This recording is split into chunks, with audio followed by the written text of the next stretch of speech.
साहेब इथं आलेले आहेत। त्याचबरोबर ठाणे जिल्ह्याचे स्वामी साहेब पोलीस अधिकारी हे पण इथं आहेत। आपल्या महाजन साहेबांचे ओएसडी जाधव साहेब ते पण आलेले आहेत। त्याचबरोबर खाजगी सचिव प्रायव्हेट सेक्रेटरी कारभारी साहेब हे पण इथं आलेले आहेत। त्यांनी आपल्या मंत्रालयामध्ये जी मीटिंग झाली त्या मीटिंगचं इतिवृत्त म्हणजे प्रोसिडिंग त्याच्यामध्ये काय काय निर्णय झाले ते घेऊन आलेले आहेत आणि ते आपल्याला आता इथं देणार आहेत। तत्पूर्वी आपण जी कालची दुर्घटना झाली, महाराष्ट्राचे एक झुंजार अशा प्रकारचे नेतृत्व आपल्या महाराष्ट्राच्या राज्याचे उपमुख्यमंत्री राष्ट्रवादी काँग्रेसचे ते अध्यक्ष सर्व श्रुत अशा प्रकारचे महाराष्ट्राचे नेते काल अचानकपणे आपल्या विमानाचा अपघात झाला आणि त्यात ते दगावले। त्याचा संपूर्ण महाराष्ट्रभर श्रद्धा आपल्या दुखवटा पाळला जातोय।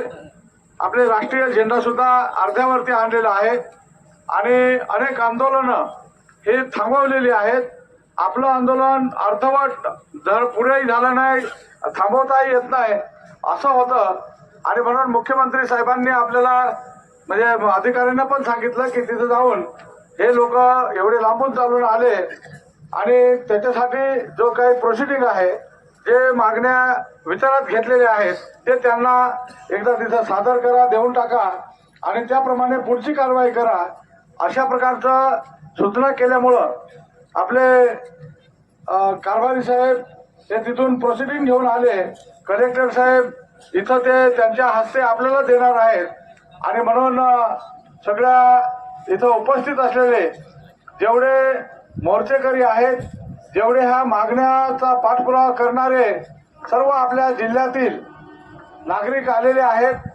त्यांनी म्हणजे आज जे आपले अजितदादा पवार यांचा अंत्यविधी आज झाला, आपण सगळे मिळून भावपूर्ण श्रद्धांजली त्यांना 2 मिनिट स्तब्ध उभं राहून द्यायची आहे।